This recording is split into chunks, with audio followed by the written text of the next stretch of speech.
He's a very simple person from hills, from a poor background, doing a household job, obeying the instructions, not raising voice, not asking questions.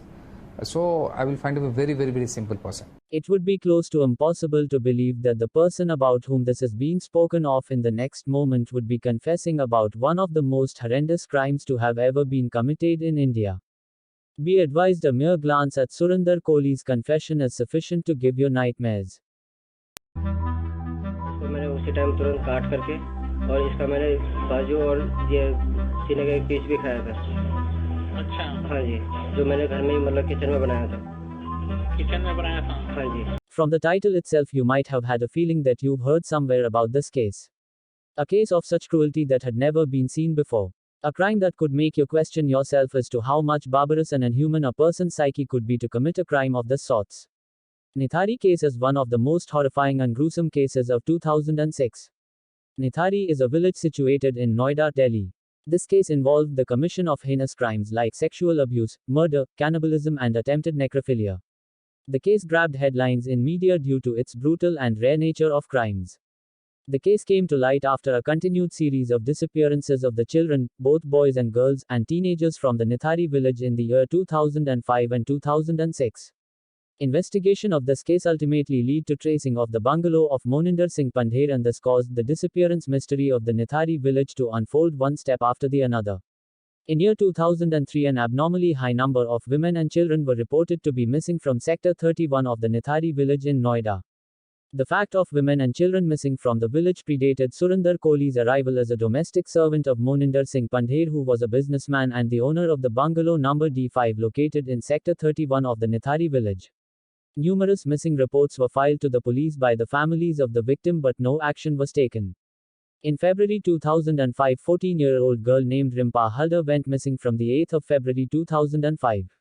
Her parents made several attempts to register a missing report of her daughter with police but were unsuccessful. In March 2005, some boys playing cricket found a hand in the plastic bag in the drain located behind D5. The matter was informed to the police, who, declaring the hand as an animal carcass, asked the villagers to forget about the incident as nothing was wrong. This can be confirmed by the statements of prosecution witnesses 23 and 24, which are available as evidence in the court records. Facts of the case: on the 7th of May 2006, a girl named Payal informed her father Nand Lal about her going to Moninder Singh Pandher bungalow, but after that, she went missing. Her father went to search her in D5, where Pandher lived with his servant Kohli. Pandher was not in Noida that day, and Kohli denied knowing anything about Payal. Nand Lal went to the police to register a complaint of his missing daughter, but police refused to register his complaint. Tired of visiting police and Pandher for 1 month, he approached the then Noida SSP on June 2006 for help. On the order of the SSP, police registered Nand Lal's complaint of his missing daughter and started their investigation. Police were able to find the fact that Payal's mobile phone was still in use and traced its location. Checking the call details of the Payal's number led them to Kohli, who called her a day before she went missing. Police arrested Kohli for further investigation, but Pandher got him released soon. Police was not able to find out anything remarkable which could guide them to the whereabouts of Payal, but the involvement of Kohli in the case was evident. Upset with the police's investigation on the case, Nand Lal approached the court on the 7th of October 2006. The court ordered the police to investigate the case. On investigation, police discovered lots of plastic bags filled with human skeletons from the drain located behind the bungalow. Bungalow owner Pandher and his servant Kohli got arrested on the 29th of December 2006. More skeletons were excavated from the drain on the 30th of December 2006. Not much evidence was found against both the suspects. Mere discovery of skeletons was not sufficient to prove them murders. But the discovery created a sensation in the whole country, and people started demanding justice. Investigation of the Payal's case opened up the facts of disappeared children and teenager of Nithari. Pressurized with the public rage, Uttar Pradesh government handed over the case to the CBI on the 11th of January 2007. Kohli's confession: CBI was unable to find any evidence against Kohli even after 60 days of police custody. They applied to the magistrate to have Kohli's confession recorded on the 27th of February 2007, stating that he was willing to confess. Kohli's confession was recorded by the magistrate. In his confession, Kohli gave a detailed account of how he lured the victims, 9 female children, 2 male children and 5 adult women, into the house, murdered them and attempted to have sex with inert bodies, chopped the dead bodies, eat their body parts and threw the remains in the drain at the back of the bungalow. According to his confession, Kohli was a servant at Pandhar's house. Pandher used to live alone in the bungalow and his family resided at Chandigarh. Apart from them, there was another domestic servant named Maya Sarkar, a gardener and 2 drivers employed by Pandher in his house. All the murders were done by Kohli in the drawing room between 9 am to 4 pm. After each killing, he would carry the body upstairs to a bathroom and chop it into small parts. He would leave the bathroom in that condition and only after cooking some of the body parts and eating them, he would clean up the bathroom and drawing room. It is very hard to believe that not once in any of the murder, neither Pandher nor any other person employed by him noticed all these things. None was tried as a witness at trial. In 2007, the WCD set up an expert committee to investigate the Nithari case. Their report is an indictment of Noida Police and CBI's investigation. Dr. Vinod Kumar, the Chief Medical Superintendent, Noida, informed the committee that the surgical precision with which the bodies were cut creates suspicion of organ trade. The WCD report casts doubt that organ trade can be the motive of the offense. After going through the investigation report provided by the district authorities, the expert committee observed that the modus operandi and motive of the murder were not clear. Following are the observations made by the committee in the case. No type and pattern of choice in the selection of the victim, which is the hallmark of a serial killer. Drain behind and at front of the house is not too deep and has stagnant water.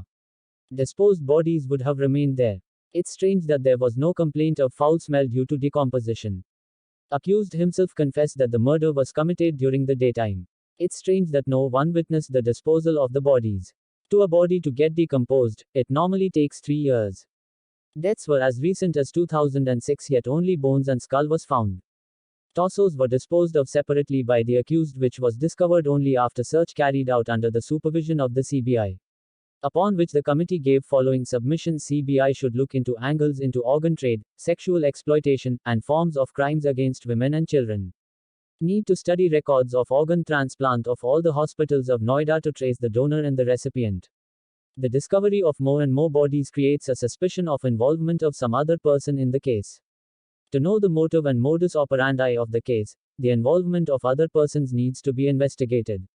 The timeline of the Nithari case will give a better insight into the proceedings and judgment of the case till now. Year 2006, December 29, Nithari case came into light with the discovery of skeletons from the drain located behind the bungalow number D5 of Sector 31 in Nithari village of Noida. The owner of the house, Moninder Singh Pandher, and his servant Surinder Kohli were arrested as the prime suspect. December 30, more skeletons were discovered from the drain. December 31, 2 police constables were suspended for negligence in their duty. Year 2007, January 3, Uttar Pradesh government suspended the then SSP, Piyush Maurya, Gautam Budh Nagar district.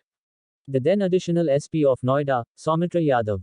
Former circle officer, Sevak Ram Yadav. 6 suspended sub-inspectors were dismissed. January 5, Pandher and Kohli were taken to Gandhinagar for extensive narco-analysis test by UP police. January 10, CBI took over the case for investigation. January 11, first CBI team visits Nithari for investigation. 30 more bones found near Pandhar's bungalow. January 12, Pandher and Kohli interrogated by the CBI. January 20, UP government filed a report to NHRC. February 8, Pandher and Kohli sent to 14 days of CBI custody by special CBI court. Year 2009, February 13. Kohli was awarded death sentence by the special CBI court for rape and murder of Rimpa Haldar, one of the several victims. September 10, Pandher and Kohli were awarded death sentence by the trial court. The Allahabad High Court acquitted Pandher but confirmed Kohli's death sentence. Year 2010, on January 7, Supreme Court stayed the death sentence of Kohli. Year 2014, on July 20, mercy petition of Kohli was rejected by the former President Pranab Mukherjee. On September 8, court stayed Kohli's execution at 1 am at night. He was to be hanged on September 12 in Meerut jail. On September 12, the Supreme Court extended the interim stay on execution of Kohli till October 29. On October 28, the Supreme Court bench headed by the CJI, HL2 rejected the review petition stating that the court did not commit any error in its judgment. Year 2015, January 29, a division bench comprising C.J. Chandrachud and Justice Baghel held execution of Kohli's death sentence. The reason stated by them was, it would be unconstitutional in view of the inordinate delay in deciding mercy petition. The order came after a PIL filed by an NGO named People's Union for Democratic Rights, whose contention was that the period elapsed in the disposal of Kohli's mercy petition was 3 years and 3 months, and execution of death sentence would be in violation of Article 21 of the Constitution. Year 2017, July 22. CBI convicted Pandher and Kohli and said that the sentence will be pronounced on July 24. July 24. Pandher and Kohli awarded death sentence by CBI rape and murder in Pinky Sarkar case. This is the 8th of the 16 murder cases in which the judgment has been delivered in Nithari case. Judgments on other 8 cases are yet to be delivered.